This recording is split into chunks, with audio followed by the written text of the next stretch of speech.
Ok, buenas tardes. Pues la idea es grabar la sesión del día de hoy porque no pudieron asistir. El tema que estamos platicando o que estamos trabajando la sesión pasada es el tema de sedimentación. Es la materia de tratamiento de agua, si ustedes recuerdan, y la idea sería seguir trabajando con el diseño que vamos a tener en la planta de tratamiento, en el ejemplo que nosotros estábamos considerando. Pero para poder realizar eso, necesitamos un poquito entender la teoría de sedimentación. Si bien yo a Daniela ya se lo había explicado un poquito, para que no estés tan en blanco, Javier, te lo comento de forma rapidita que es lo que estábamos trabajando la sesión pasada y para que te vayas adentrando. Entonces, recuerden, es la materia de tratamiento de aguas y la idea sería complementar con el tratamiento primario. En nuestro caso, el tratamiento primario sería un sedimentador primario, evidentemente. Entonces, los sedimentadores primarios y los secundarios típicamente tienen las mismas dimensiones. Matamos dos pájaros de un tiro. Diseñamos uno y estamos automáticamente diseñando el otro. ¿Por qué? Porque tenemos el mismo gasto que entra y que sale a uno y a otro sedimentador. Ok, esa sería la idea en el diseño del sedimentador, o estas serían las bases. Estamos platicando que la sedimentación es una operación unitaria y el objetivo es remover los sólidos. En tratamiento de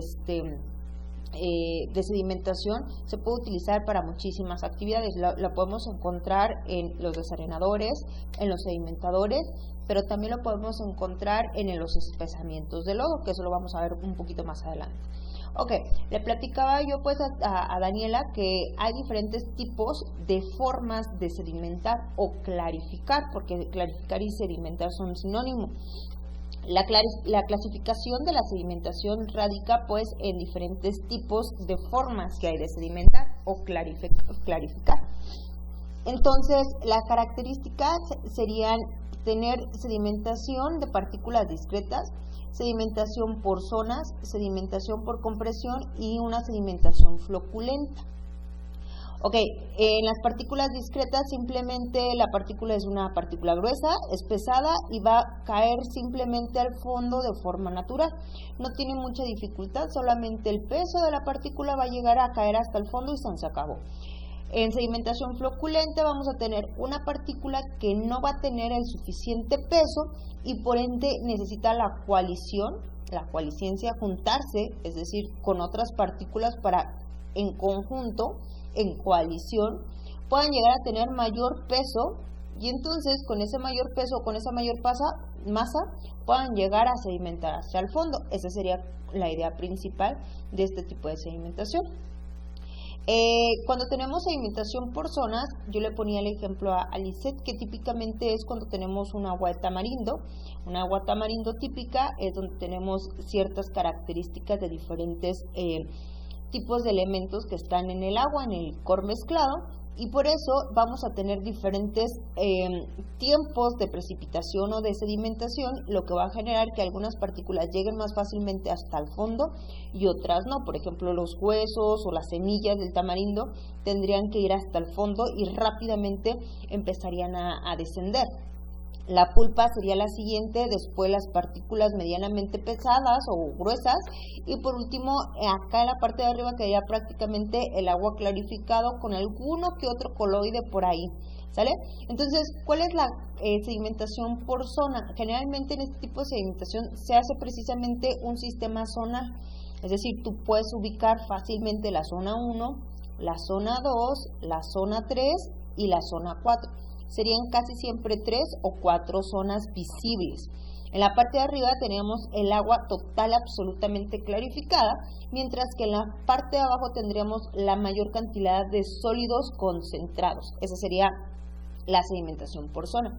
¿Qué es lo que da origen a la sedimentación por zona? El retardo de las partículas. Cada partícula va a tener un tiempo en el cual va a sedimentarse, dependiendo de su peso que pueda llegar a tener, de su densidad, de sus características, de su mineralogía, etcétera, etcétera, etcétera. Entonces, al no tener un equilibrio homogéneo de las partículas que podamos llegar a tener en un licor mezclado, puede pasar o puede suceder que vamos a tener esta variabilidad en que algunas partículas tiendan a sedimentar más fácilmente que otras y por eso unas queden en la superficie, otras queden en zonas medias y otras queden en fondos del agua. ¿sale? Entonces eso es lo que genera la sedimentación sonar.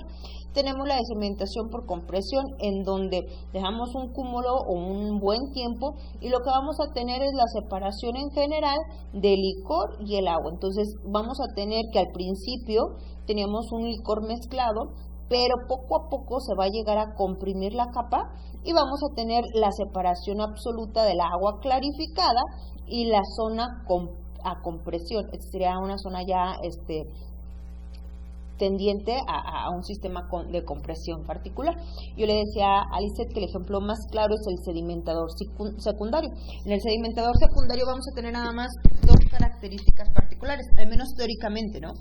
El agua y las bacterias. Entonces, en el secundario vamos a tener justamente el agua y las bacterias, y como solamente es agua o bacterias, las bacterias van a tener un peso particular y van a sedimentar todas prácticamente con el mismo tiempo y van a llegar al fondo, y poco a poco, entre más pasa el tiempo, se van a ir comprimiendo poco a poco y se hace una zona compacta, más o menos. Esto sucedería en los sedimentadores secundarios. Esa sería más o menos la característica que los distinguiría. En este tipo de sedimentación por zonas sedimentación a compresión, no tenemos como zonas bien definidas de forma general. Vamos a tener más bien tiempos. Vamos a tener un tiempo 1, un tiempo 2, un tiempo 3, y mientras más vaya avanzando el tiempo, más zonas de compresión, podemos llegar a tener. Esta será la zona de compresión que nosotros vamos a llegar hasta el final. Entonces, lo ideal sería encontrar ese tiempo último, ese tiempo en el cual vamos a tener este tipo de sistemas, un espesamiento particular. Esa sería prácticamente la idea de forma muy general. En teoría de sedimentación, estábamos platicando que en teoría, todas las partículas eventualmente tenderían o a flotar o a sedimentarse. Alguna de las dos características, pero deberíamos de tener, o las partículas deberían de tener esta capacidad. O flotas o te vas a sedimentar. El problema es el tiempo. Por ejemplo, le decía que la grava rápidamente se puede sedimentar en un espacio, por ejemplo, de 1 metro, puede recorrer más o menos 1 metro. De forma vertical una grava, tenemos un recipiente, imaginemos que ese recipiente es de 1 metro, entonces va a llegar la grava hasta el fondo en aproximadamente 1.2 segundos, teóricamente. Si tenemos arena gruesa, tendríamos más o menos 9 segundos de la arena gruesa. Si es arena fina, aumenta a 2 minutos. Si es las arcillas, 2 horas aproximadamente, son bacterias incluso 6 días.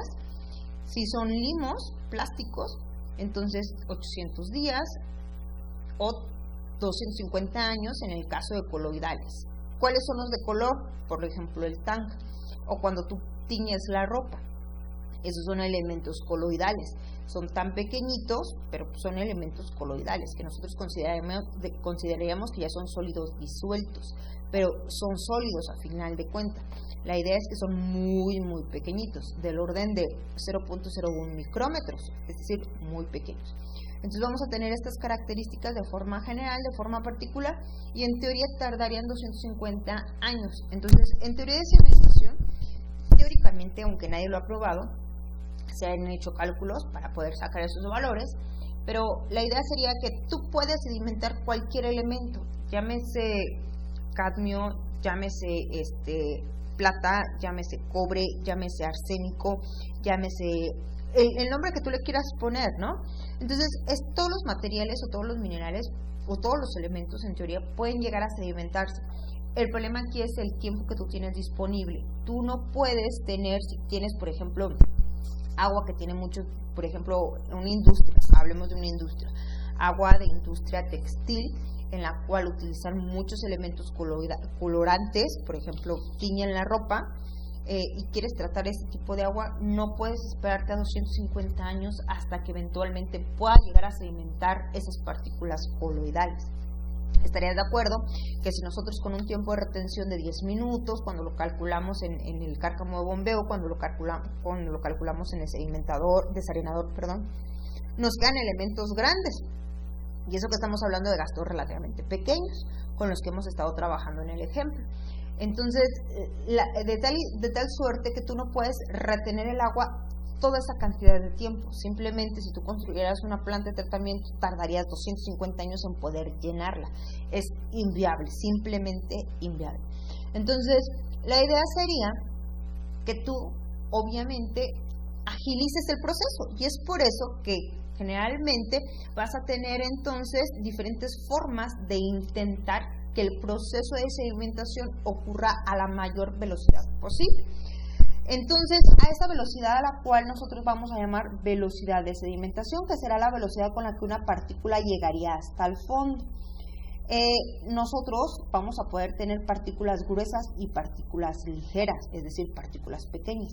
En las partículas gruesas se caracterizan por ser gruesas y pesadas y tienden a sedimentarse rápidamente.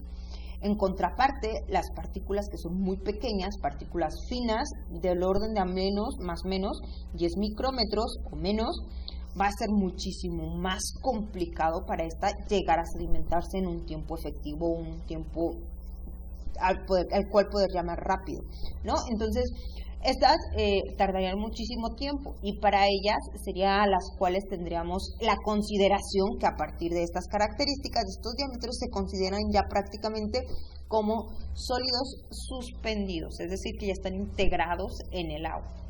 Lo que pasa con las partículas coloidales que conforman los colorantes. Ahora, tenemos esto de forma general, entonces necesitamos ese aditivo, ese elemento que nos auxilie para poder agilizar un sistema de tratamiento en particular, ¿sale? Un sistema de sedimentación. En las potabilizadoras, lo típico es utilizar un sistema de coagulación-floculación, en donde se agrega un químico, y este químico va a obligar forzosamente a las partículas a que empiecen a flocularse, es decir, unirse entre sí. Recuerden la sedimentación de floculación. Vamos a intentar obligar a que las partículas de forma general se unan, tengan una coalescencia. Entonces, eso es lo que hace la floculación y la coagulación. Y en el tratamiento de aguas residuales, como la floculación y la coagulación es muy caro, evidentemente es el mejor método químicamente hablando para poder resolver esta situación, más rápido, más seguro, le damos menos vueltas, etcétera, etcétera. Entonces, para este tipo de características, evidentemente es mucho más fácil, pero en contraparte es muy caro. Entonces estamos hablando del orden de mucho más dinero, estamos hablando de 20 veces más, 15 veces más, ¿no? Por eso, en los sistemas de aguas residuales hablábamos un poquito acerca de las bacterias filamentosas. Recuerdan que las bacterias son aquellas que cuentan unos silos o flagelos, por eso luego se le dicen filos o flagelos, como unos vellitos, una especie de vellos, que le dan motilidad a la bacteria y que esta motilidad al momento de toparse con otra hacen que se vayan enredando y pueden tener mayor densidad, mayor peso y pueden caer, ¿sale? Entonces nosotros en tratamiento de aguas residuales contamos con diferentes elementos que nos van a ayudar a sedimentar, como los desarenadores, los tanques de sedimentación primaria, secundaria y aquellos que son de espesamiento de lodos. En estos 3 elementos, 4 de hecho por la primaria y secundaria, vamos a tener la sedimentación. Entonces, la idea sería buscar un método biológico o un elemento que nos permita o que nos ayude a sí lograr la sedimentación, pero de una forma más económica que en potabilización, que es la coagulación y la floculación. Ok, entonces, ahora, platicando acerca de los regímenes que podemos llegar a tener en la clarificación, nosotros vamos a intentar llegar o pegarle a la clarificación o sedimentación clase 1, que es un régimen de partículas discretas que precipite o que se sedimente, que llegue simplemente la partícula, que caiga y se acabó. Nosotros vamos a intentar que ese sea la forma o el método de que se pueda sedimentar una partícula, que es la discreta, que simplemente caiga. Entonces, para poder asegurar esto, necesitamos vencer ciertas fuerzas que nos van a impedir esta sedimentación.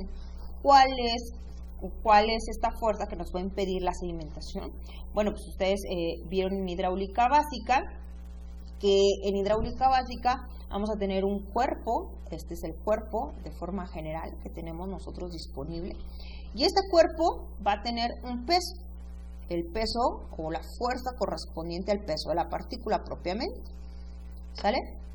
Pero cuando ustedes vieron el principio de Arquímedes, vieron que algunos elementos tienden a flotar. ¿Por qué? Porque el agua de forma natural genera un empuje hidrostático en sentido ascendente.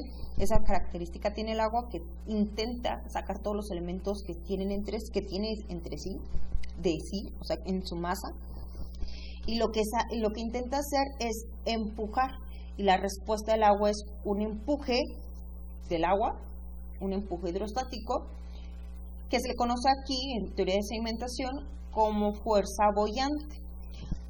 Entonces tenemos la fuerza vertical del peso, la fuerza boyante que va hacia arriba, y en contraparte vamos a tener una fuerza de fricción por los diferentes materiales que vamos a llegar a tener, ya sea que suba, que ascienda o que baje. Vamos a tener esa fricción, relación agua y el sólido que lo está acompañando. Entonces vamos a tener una fricción. Entonces tendremos tres diferentes fuerzas involucradas: la fuerza de fricción, descrita como FD, la fuerza boyante y la fuerza del peso W. ¿Cómo sacar la fuerza del peso? Pues el peso tal cual, los kilogramos, ¿no? El peso que pueda llegar a tener un elemento, los kilogramos de material que estamos arrojando al fondo. Peso específico, lo que ustedes habían visto, por el volumen total de la partícula. Todos los materiales tienen un peso específico, y la partícula, tú, yo, el concreto, la madera, el acero, todos tienen un peso específico, el aceite, etcétera, etcétera. De esta forma, porque recuerden, el peso específico es densidad por la fuerza de la gravedad, aquí podemos llegar a obtener entonces esta característica de peso específico, y podemos obtener así la fuerza de empuje o la fuerza del peso. La fuerza boyante, que sería la fuerza que empuja justamente a la partícula hacia la superficie libre del agua. Entonces sería el peso específico, pero ahora de líquido. Anteriormente en era de la partícula. Entonces aquí vamos a tener el peso específico, y vamos a tener el volumen total de la partícula que está sumergida, o el volumen sumergido de la partícula. Esa sería nuestra fuerza boyante. El FD, que sería nuestra fuerza correspondiente a la fuerza de fricción o arrastre, y se daría por un coeficiente CD, que ese depende de un coeficiente de Newton, el área de la partícula, el peso específico, la velocidad en la cual la partícula de forma generalmente se sedimenta, dividido entre 2. Esa es la forma de obtener esa fuerza de fricción o de arrastre que vamos a obtener. Y el coeficiente CD se obtiene a partir del número de Reynolds, sube chocas, y entonces obtienes el coeficiente CD en este caso. Entonces entras más o menos en una gráfica, dependiendo de la figurilla que tengas de partícula esférica o cilíndrica, sube chocas y ya encuentras el coeficiente CD. Ok, pero lo ideal no es meternos tanto en teoría de sedimentación, sino que tener como las bases de forma generalizada, y a partir de eso entender por qué sucede lo que sucede y qué es la carga hidráulica. Yo le platicaba a Lizeth ayer. Entonces, vamos a tener que las partículas en un sedimentador intentarán sedimentarse de forma discreta, es decir, bajan y llegan al fondo y se acabó. Este es un sedimentador rectangular, donde aquí tenemos el largo del sedimentador, acá tendremos el ancho, y por otro lado tendremos la profundidad o la altura de este elemento. Entonces vamos a tener dos elementos dentro de este sedimentador: agua y sólidos de forma general. Entonces, sólidos en diferentes características: sólidos suspendidos, sólidos sedimentables, sólidos de forma general, ¿no? La idea sería la siguiente. Entonces, la idea sería: bajan, aquí estarían, se sedimentan las partículas, y esa sería entonces prácticamente la velocidad en la cual una partícula se llega a sedimentar. Y como está asociada con la partícula, le vamos a llamar velocidad de la partícula. Esta está asociada a la partícula. Pero por otro lado vamos a tener una velocidad correspondiente al agua, la velocidad del flujo. Entonces, aunque nosotros idealicemos una sedimentación discreta en la cual va a bajar la partícula, la realidad es que no, el agua va a viajar de un punto hacia otro punto, desde el inicio del sedimentador hasta el final. Por lo tanto, vamos a tener una fuerza de arrastre de la velocidad horizontal que lleva típicamente el flujo. Esta es la velocidad del flujo. De tal suerte que la partícula va va vertical, va a caer vertical, el flujo va horizontal. Entonces, de forma general, teóricamente se genera un vector. La partícula no va a caer ni al fondo, ni se va a ir arrastrada por la corriente del agua, sino que va a generar un vector más o menos con estas características. La partícula va a ir dirigiéndose, va a ir sedimentándose verticalmente, pero también se va a ir movilizando con la lectura del agua, cómo se mueve el agua, y la idea sería que eventualmente en algún momento dado llegue hasta el fondo. Y generalmente por eso las partículas en los sedimentadores rectangulares se ubican, los sólidos se ubican justo al final de este tipo de sistemas, hasta acá. No se concentran en este apartado, ni mucho menos, se concentran hasta el final del sedimentador. Esa sería la idea. La idea de lo que nos corresponde, esto es teóricamente, pero generalmente se hace un vector parabólico, más o menos así se hace la sedimentación generalmente. Pero bueno, entonces la idea es que aquí vamos a tener la mayor concentración de lodos, la acumulación. Acá vamos a tener la velocidad del agua, aquí se va a empezar a verter, aquí se va a verter, etcétera, etcétera, va a salir. Entonces, lo que realmente importa es que nosotros le pongamos una longitud lo suficientemente abundante como para que, a decir verdad, la partícula alcance a tener el espacio suficiente para, en esa longitud dada y en ese ancho dado, la partícula pueda garantizar su sedimentación. Entonces aquí no te va a importar tanto la altura, lo que te va a importar es prácticamente la velocidad con la cual se sedimenta la partícula y que tú le des la longitud que la partícula necesita para llegar a sedimentarse. Esa sería la idea. Ese es el modelo de un clarificador ideal. Entonces, estos son los diferentes esquemas de un sedimentador rectangular o clarificador. Tenemos un carcamito, un sistema en donde vamos a tener un canalito, una canaleta de aluminio. Se va a verter, ya sea por orificio, lo que tú quieras, una mampara. Y esta mampara probablemente tenga orificios. ¿Para qué tiene orificios? Para controlar la velocidad. O si no, puede ir completamente vertical, depende del diseño. Entonces baja, sube y aquí empieza el agua. Tú pones esa mampara para que choque el agua y disminuya su velocidad sí o sí. Y entonces aquí vamos a tener la velocidad del agua, la velocidad vertical, vamos a tener las partículas. Hasta acá intentará. Y por eso vamos a tener al final unas rastas que sean las que empiezan a recolectar esos lodos que podemos llegar a tener. Y aquí vamos a tener el drenaje en donde vamos a purgar los lodos. Esa sería la idea.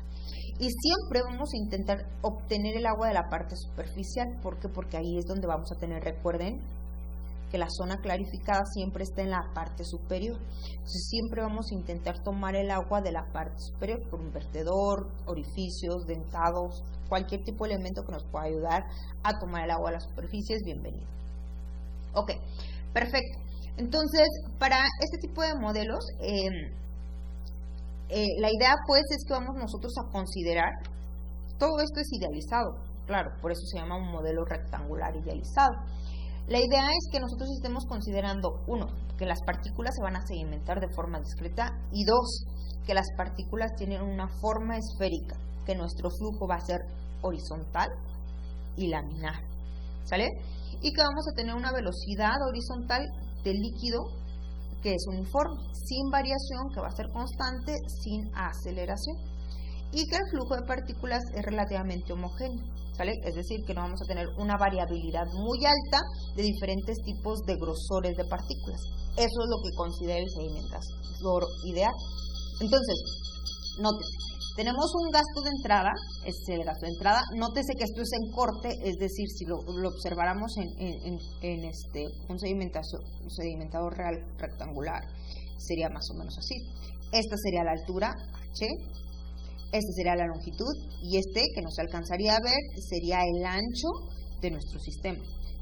tendremos una partícula arrastrada por la velocidad horizontal, que sería la velocidad horizontal del flujo.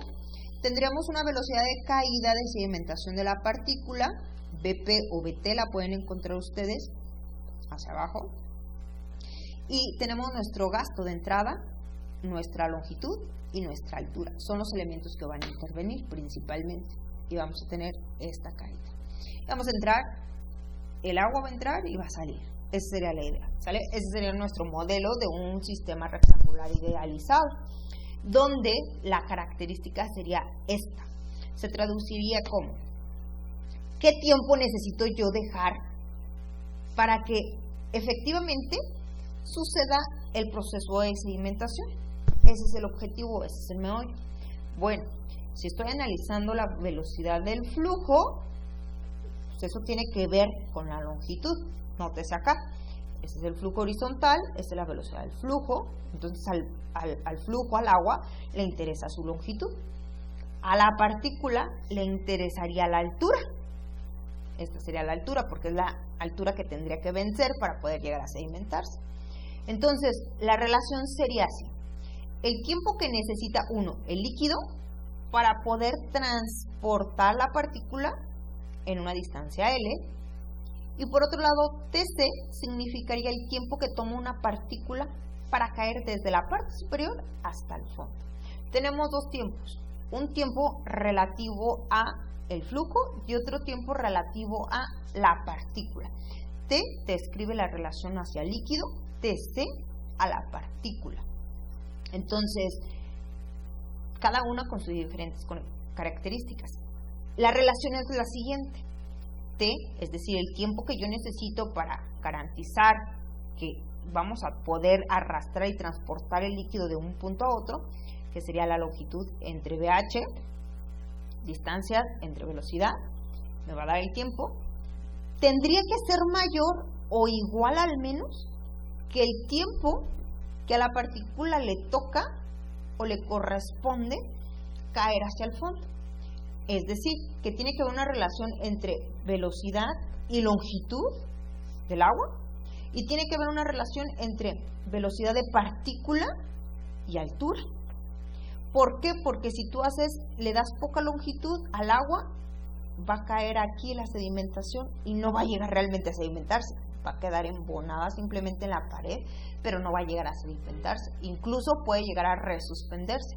Entonces tú tienes que garantizar que esa relación, la relación agua de longitud, sea mayor que la que tú dispones para poder sedimentar. Es decir, que el tiempo de trayectoria del flujo sea mayor o igual al menos que el tiempo que le tarda una partícula en poder sedimentar. Eso es lo que tú tienes que garantizar en un sedimentador rectangular idealizado. Resolviendo la ecuación anterior, pues es complicado obtener realmente qué tiempo necesitas, cómo poder obtener estos tiempos, porque todo depende del tipo de partícula que tiene. Por eso es idealizado, porque idealizamos un tipo de partícula particularmente o de forma general. Y entonces se encuentra que vamos a tener una velocidad de partícula, la cual se va a llegar a sedimentar la partícula, y esta tiene que ser mayor o igual a la altura que tienes y la velocidad horizontal del flujo, esa que va hacia acá, dividido entre la longitud, ¿sale? Entonces, H entre L tienen que tener una relación. La velocidad tú la puedes colocar como gasto entre A, porque es velocidad asociada al flujo, al agua. Entonces tú sabes que la velocidad, en este caso horizontal, es gasto entre área. Entonces en vez de poner velocidad, pues pones gasto entre área. ¿Qué área? El área que tú tienes disponible en la sección transversal. ¿Sale? Entonces, es decir, esta área. Esta sería tu área. Es decir, tu ancho por tu altura. Entonces, si tú lo sustituyes, porque antes era H entre L, aquí vas a sustituir área, que es la altura por el grosor, el ancho. Entonces te quedaría que en la parte de abajo tienes todo el volumen y tienes altura y altura, se eliminan y te queda gasto en la parte de arriba y en la parte de abajo la multiplicación de la longitud por el ancho.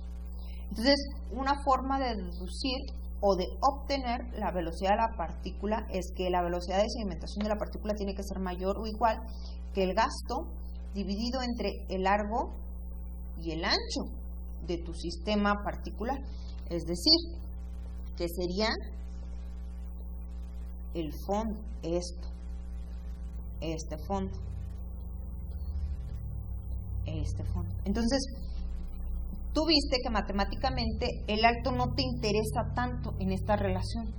Lo que te interesa es más bien el área que tienes disponible. En el fondo era lo que yo les comentaba, la longitud y el ancho, lo que te interesa más. Entonces, a la longitud multiplicada por el ancho es pues un área.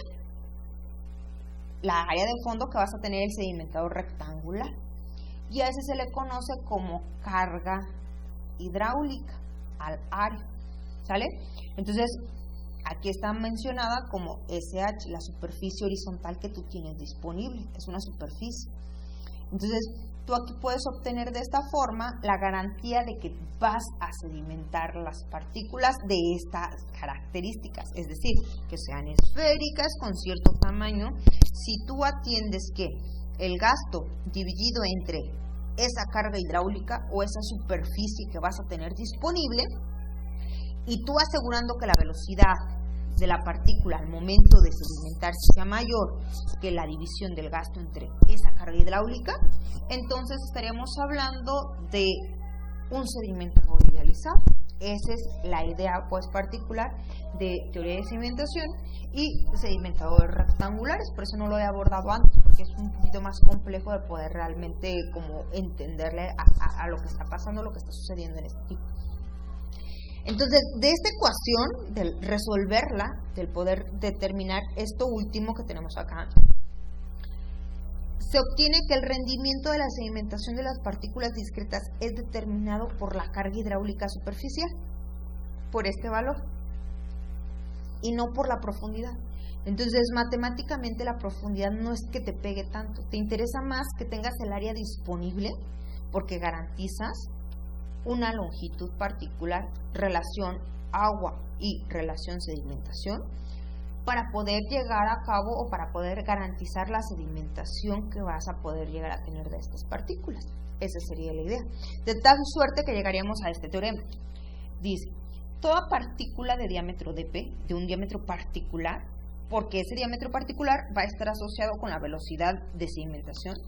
Dice, toda partícula de cierto diámetro tiene una velocidad final, terminal o una velocidad de sedimentación, Vp, superior o igual a la carga superficial, Bc. Será removida sin considerar su posición vertical de entrada. Entonces, yo estoy asegurando que si yo tengo la carga superficial suficiente, garantizo entonces que voy a tener una buena sedimentación. Esa sería la idea. Mientras yo garantice el área suficiente, voy a tener en teoría una buena sedimentación para ciertas características de esa partícula, ¿no? Esa sería la idea.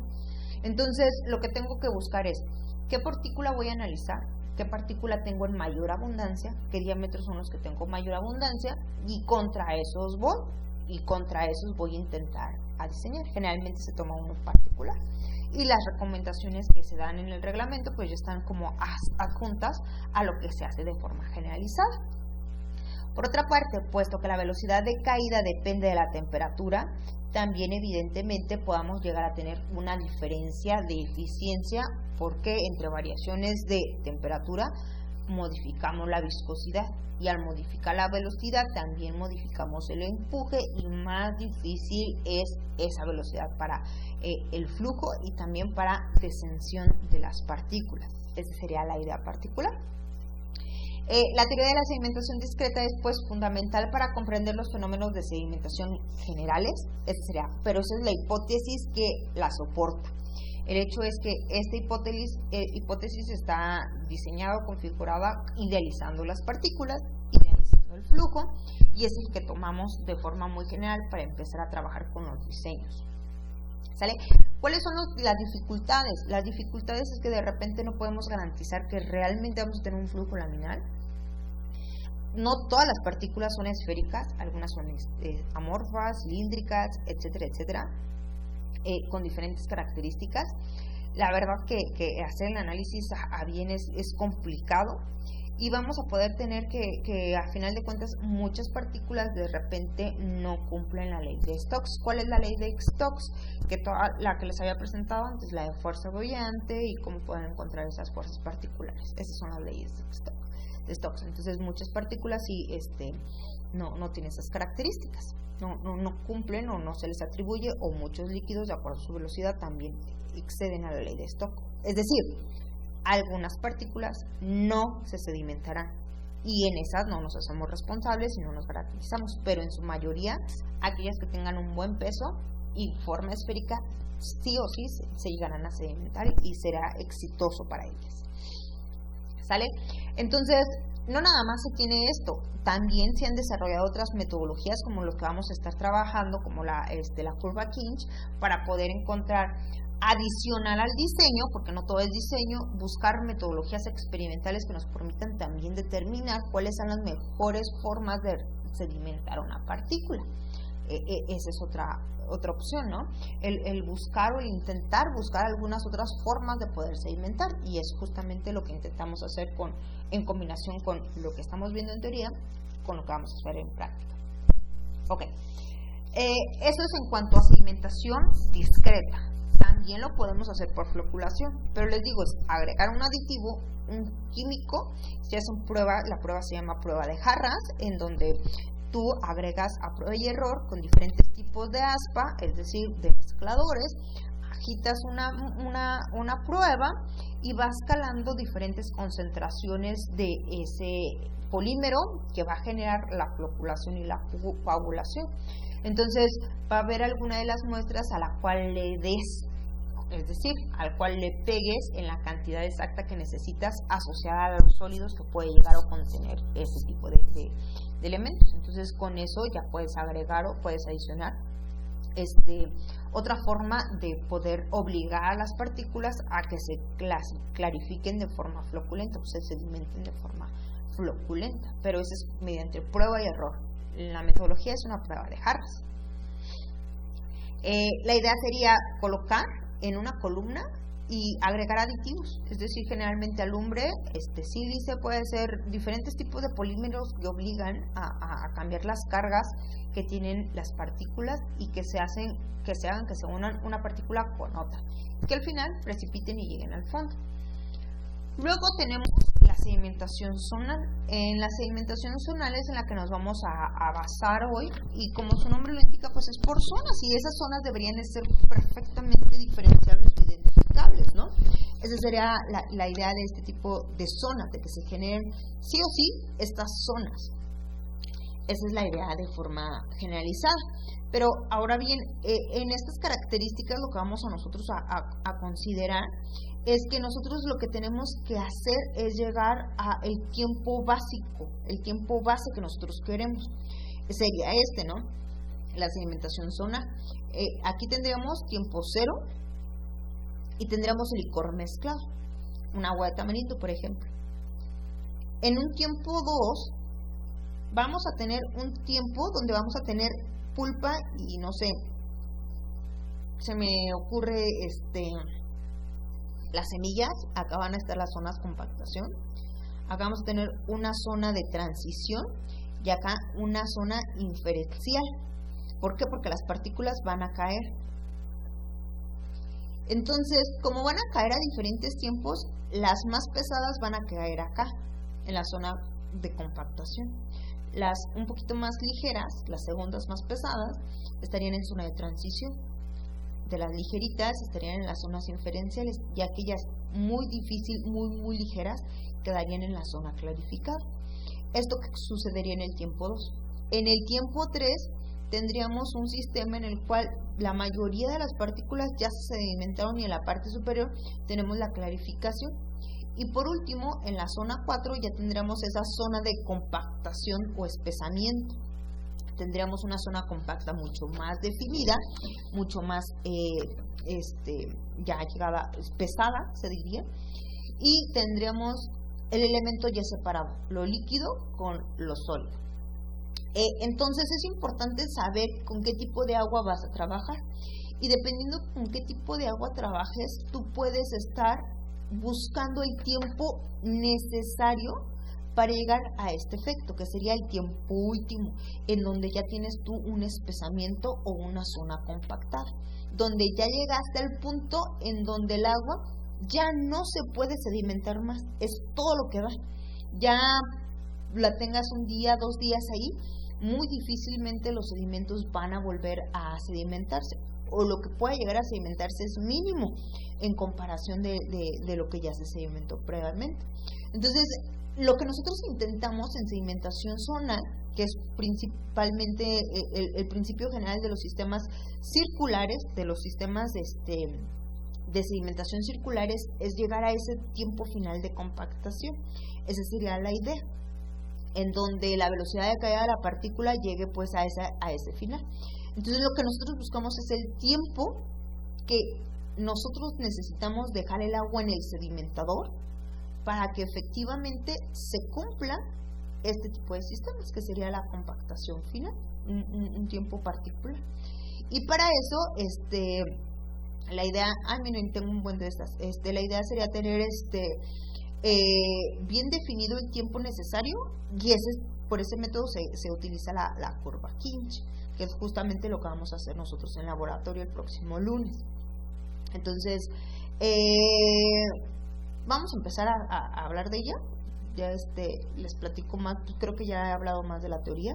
El que vamos a estar trabajando ahorita es el método de la curva Kinch. Existe otro método que se llama el método Dick, pero el Kinch yo creo que es un buen método, es sencillo y no tendremos ningún problema. La curva Kinch, ¿cómo pasa? O cómo funciona, y es lo que vamos a hacer en laboratorio. Entonces nosotros vamos a ubicar una probeta, y esa probeta, choca yo la que estoy dibujando, una probeta va a tener la capacidad de 1 litro. Generalmente una probeta de 1 litro trae aproximadamente 34 centímetros. Entonces lo que nosotros vamos a empezar a graficar son la altura de sedimentación con respecto a los tiempos. Entonces vamos a poner, imagínense, vamos a hacer 2 pruebas, una con agua residual y otra con agua de tamarindo. Yo creo que para iniciar el agua de tamarindo nos va a abrir un poquito más los ojos y nos va a hacer que visualicemos más fácilmente cómo poder caracterizar el agua, porque ahí sí vas a ver como que las zonas bien definidas, y es más complicado trabajar con sistemas correspondientes como agua residual. Pero entonces vamos a traer de todos modos los dos, agua residual y agua de tamarindo, para poder hacer la comparación y para poder visualizar lo que realmente pasa. ¿Qué pasaría o cómo funcionaría? Tenemos entonces que hacer un registro en cuánto tiempo. Vamos a estar nosotros mezclamos, la colocamos en la probeta y vamos a estar midiendo el tiempo. Y vamos a empezar tiempo 1, tiempo 2, tiempo 3, 1 minuto, 2 minutos, 3 minutos, 4, 30 minutos, 45 minutos, 1 hora, 2 horas, 2 horas y media, 2 horas y 15, etcétera, etcétera. Y lo que vamos a utilizar o que lo vamos a ir registrando, ¿cuál es la altura de los sólidos? Si estamos hablando del agua de tamarindo, luego se va a separar el licor mezclado con la pulpa, es decir, el agua con la pulpa, y vas a ver claramente la forma en la que se va a descender los sólidos y que va a quedar el agua clarificada. Entonces a los 10 minutos haces tu registro. A los 10 minutos iniciaste con esta cantidad, esta altura de sólidos, ahora vas a tener esta, y luego vas a tener esta, y luego vas a tener esta, y luego vas a tener esta, y luego vas a tener esta, y empiezas a tener un registro de cuántas alturas tienes. Por ejemplo, que sí que les voy a dejar de tarea, tú vas a tener tiempos y alturas, ¿sale? Las alturas están en mililitros. Entonces vamos a tener tiempo y altura, y a partir del tiempo y altura, si los graficas, se te va a generar una curva como la que te estoy mostrando, ¿no? Entonces, paso número 1, tomar los tiempos. Paso número 2, hacer la gráfica correspondiente a esa curva, que es tu curva Kinch. Entonces, ese es el paso número 1, graficar. Paso número 2, generar tangentes. Una tangente de donde inicia, recuerden, una tangente vas a tener una curva, es una línea en donde solamente toca en un punto a tu sección. Entonces, este sería tu tangente. Esta sería tu otra tangente.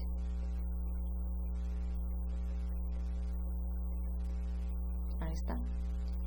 Luego, ese sería el paso número 2, trazar estas tangentes. Donde se intersecten estas tangentes se tienen que chocar sí o sí, en algún punto dado, en algún momento dado.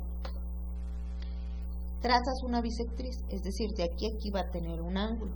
La mitad de ese ángulo, si mide, no sé, 50 grados ese ángulo, estoy poniendo un ejemplo arbitrario, la mitad, que sería 25. Si mide, no sé, 90, 45. Si mide 100, 50 y 50. Esa es la bisectriz, la mitad del ángulo. Trazas la bisectriz. Ese sería el punto número 3. ¿Y ubicaste la bisectriz? Ubica ese punto donde intersecta justamente la bisectriz con tu curva Kinch. Y luego, donde tengas esa intersección, bajas vertical y te mueves horizontal. Entonces habrás encontrado H2 y T2. Y de ahí trazas una tangente a este punto de intersección bisectriz curva Kinch, que sería justo esta línea tangente. Ya lo tienes, esa tangente. Ahora, con esa tangente, acabas de tener una curva en donde ya no se pudo espesar más, donde se compactó más, donde ya no tuviste más compactación. Ese sería tu HU, extiéndelo, y donde choque con esta línea, encontraste tu tiempo último, que sería el tiempo que tú garantizas que vas a llegar a tener, o el tiempo que tú necesitas para llegar a esa compactación que tú deseabas. Esa es la idea, a esta zona. Es el tiempo que vas a tener para llegar a esta zona. ¿Sale? Esa sería la idea de la curva Kinch. ¿Sale? Tarea. Este es el ejercicio correspondiente a la curva. Nos va a quedar algo más o menos como esto. Vamos a trazar una tangente,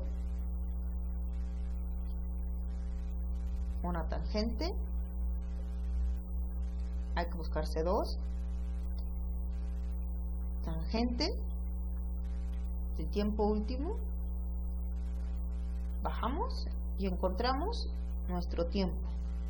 150 minutos, 100 minutos, lo pasamos a tiempo, a que nosotros, ¿cuántas horas? Si son 60 minutos, estaríamos hablando de 1 hora. Si son 120, estaríamos hablando de 2 horas. Si son 2 horas y media, 2.5 horas, pues entonces ese sería tu tiempo en el cual tú deberías diseñar tu sedimentador para garantizar que vas a tener un espesamiento de sólidos, que vas a llegar al tiempo particular, que vas a hacer un buen diseño de sedimentación. Para eso surge la curva Kinch. Eso es lo que vamos a hacer. ¿Va?